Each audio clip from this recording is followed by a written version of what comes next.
जवानी के समय जब पूर्ण जवानी नहीं आती कि गंजे हो जाते हैं।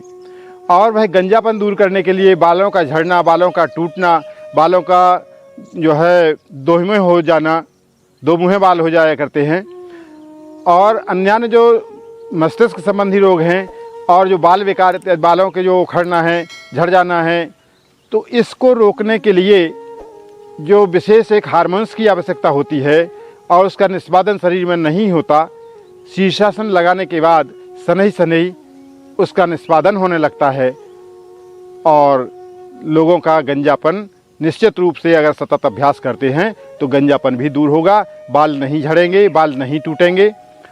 स्त्रियों को विशेष बालों से लगाव होता है, वो अन्य शैम्पू इत्यादि में डालती हैं जिसके कारण दुष्प्रभाव पड़ता है उसका, और बाल झड़ने लगते हैं, टूटने लगते हैं, बाल कम होने लगते हैं, उनकी लंबाई कम होने लगती है और उनमें जो है जो घनापन होता है बालों में, वो उनकी संख्या कम होने लगती है।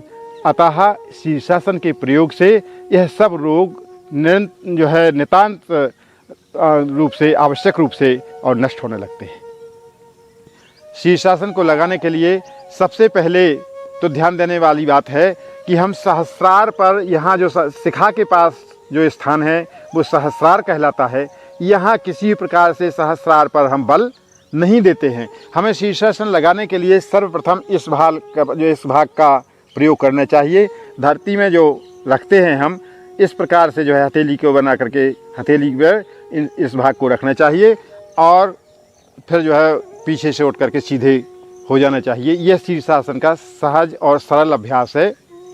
यदि व्यक्ति नहीं लगा सकता है तो दीवार का सहारा लेकर के भी शीर्षासन का धीरे धीरे अभ्यास कर सकते हैं, क्योंकि यह कठिन आसन है और अभ्यास के बिना इसकी परिपक्वता पूर्ण नहीं होती। आइए हम अभ्यास का जो है शीर्षासन का अभ्यास करते हैं, जो विभिन्न रोगों में और प्रयोग होती है।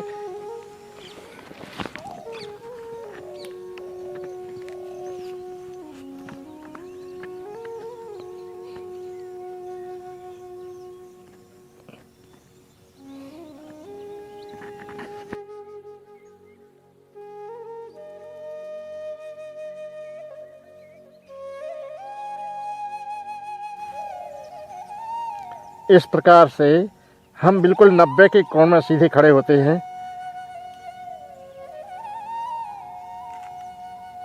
हमारे शरीर का जो भार है वह केवल कपाल के ऊपर है।